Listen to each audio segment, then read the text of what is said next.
Chapter 8, Customer and Market Focus Area. So what you're going to do now is jump into your customer and market strategic focus, strategic outcomes, and strategic actions. Now this is all based on what you've already done, your strategic analysis. So you'll go back to your external impacts and your internal evaluation. You'll look at that and say, how do we actually build our strategic focus, outcomes, and actions for the customer? Now the customer and market is the first strategic block on the strategy whiteboard for a reason, because we want to build our organization around the customer and market. So the customer and the market, we know, actually pays the bills so that you can pay your people, so that you can make the impact as an organization you would like to make. So the customer and market is where we start.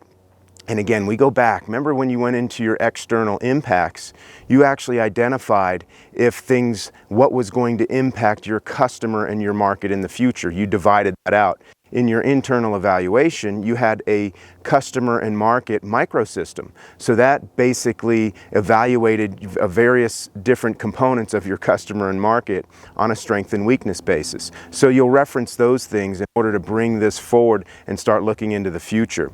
So when you think about the customer and market, think about your marketing, sales, and service. Don't forget service. A lot of people forget the service component. And these are the areas you're going to address within this block. That's things like what sales by customer segment are you trying to achieve? What sales by market? Look further into that and start looking at your closing rates, things like that. How are you doing from a retention basis? What's your lifetime customer value? What's that number? And you can start building goals around this, and that can become your strategic outcomes for your customer and market strategic focus area.